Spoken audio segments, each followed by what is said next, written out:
Bonjour et bienvenue dans ce nouveau numéro du Parc et au-delà. Je suis Jean-Baptiste Guégan et avec Vincent Chaudel de l'Observatoire du Sport Business, nous allons revenir pour Paris United sur l'actualité du Paris Saint-Germain.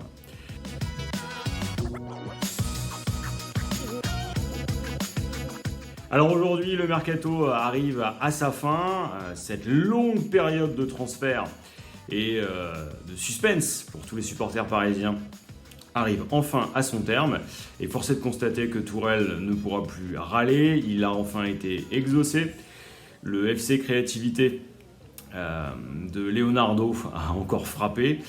Et aujourd'hui, on a une plus grande visibilité quant à l'effectif du Paris Saint-Germain pour la saison qui s'annonce. En tout cas pour la Champions League qui arrive.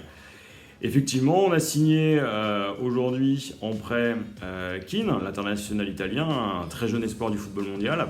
Mais on a aussi récupéré celui qu'on visait finalement il y a plus d'une saison, Danilo Pereira, qui vient avec un prêt avec option d'achat. Si on rajoute à ça le Tellier, le retour de Rico, la très bonne surprise qu'a été l'international italien qui était Florenzi, vous avez un Paris Saint-Germain qui a réussi dans un contexte quand même très compliqué, à savoir le Covid, à savoir des finances en berne et un marché quand même très limité, à renouveler finalement son effectif, à le dynamiser un peu et puis finalement à faire oublier, en tout cas pour l'instant, les départs de Thiago Silva, Edinson Cavani, Choupo-Moting, etc.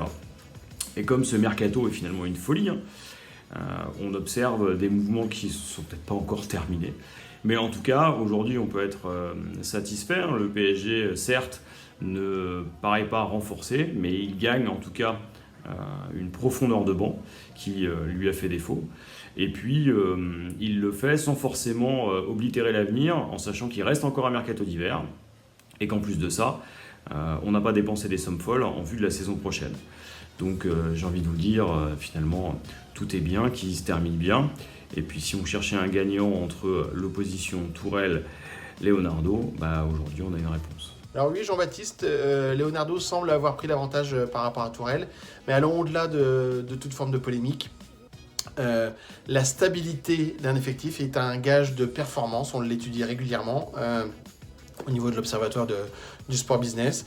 Et puis un autre point, c'est la profondeur de banc. Et dans les deux cas, le mercato qui va s'achever ce soir est plutôt un bon mercato pour le PSG, malgré un contexte très compliqué, où le PSG finalement s'est renforcé dans toutes les lignes, avec un gardien, un défenseur, un latéral qui pêchait jusqu'ici, un milieu et un attaquant.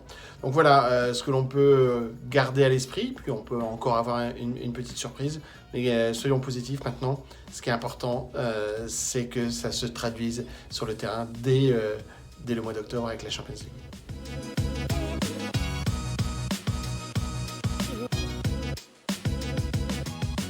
L'autre sujet de la semaine, c'était bien évidemment le tirage au sort des phases de poule. Et la poule H, celle du PSG, est peut-être la plus relevée en termes de valeur d'effectif. Quand on regarde la valeur des quatre équipes qui composent ce groupe, eh bien, on a plus de 540 millions d'euros de moyenne au niveau des effectifs. On est aussi sur, certes le PSG était en chapeau A, mais Manchester United, en valeur d'effectif, se trouve être juste devant le PSG. Donc voilà, ce qui va être intéressant de voir, c'est comment ça va se traduire sur le terrain, dès l'opposition avec Manchester United, bien évidemment. Mais aujourd'hui, quand on regarde l'ensemble des statistiques, quand certains sites les regardent, eh bien, le PSG fait partie des 5 favoris pour une victoire finale. Gardons à l'esprit que le Red Bull Leipzig est plutôt 11e et Manchester United 12e. Donc a priori, si on veut croire soit à la valeur des effectifs, soit à la valeur des statistiques, dans les deux cas, le PSG devrait passer cette phase de poule. La Champions League est tombée, on sait enfin qui on va affronter, et là encore, la surprise est finalement de taille, comme quoi le destin avec le Paris Saint-Germain, c'est toujours une folle histoire d'amour. On va retrouver donc sur notre chemin Leipzig, qu'on avait justement étrillé lors du Final 8 au Portugal. Donc là, pas forcément besoin de s'apesantir dessus, hein. On devrait retrouver une équipe qui vraisemblablement ne va pas beaucoup bouger. Et on va surtout avoir la joie immense de retrouver Manchester United, hein, qui nous avait sorti à la surprise générale il y a de ça 2 saisons. Et donc on va être confronté en plus de ça à la signature dans ses rangs d'Edinson Cavani. Alors quand on sait l'histoire que le Paris Saint-Germain a avec ses anciens, il faut s'attendre à ce que Edinson, à qui on n'a pas rendu hommage, hein, alors que c'était le meilleur buteur du club, vienne nous livrer une très grande performance au Parc des Princes. Bon. L'autre intérêt de ce tirage, outre son calendrier et l'exigence qui va être de mise au Paris Saint-Germain, c'est le 3e larron du groupe, c'est Başakşehir.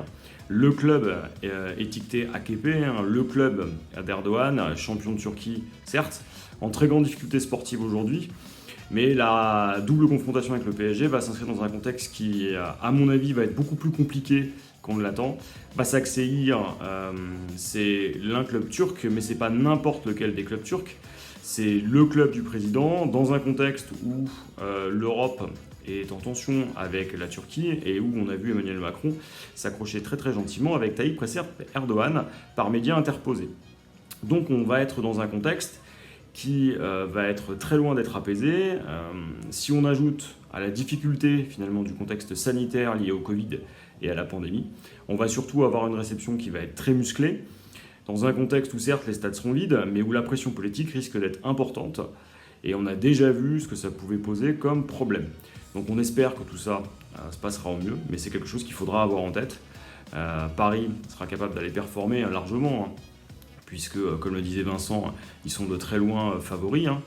Il suffit de regarder la valeur des clubs, la valeur des effectifs, mais aussi les pronostics de divers sites, en passant par le Guardian jusqu'à ceux finalement qu'on peut établir entre nous. Il y a peu de chances que Paris ne sorte pas du groupe, mais le contexte va être compliqué.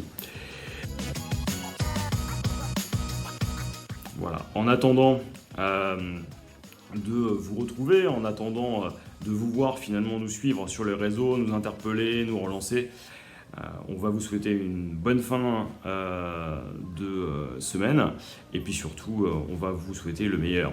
Et on n'oublie pas, ici c'est Paris.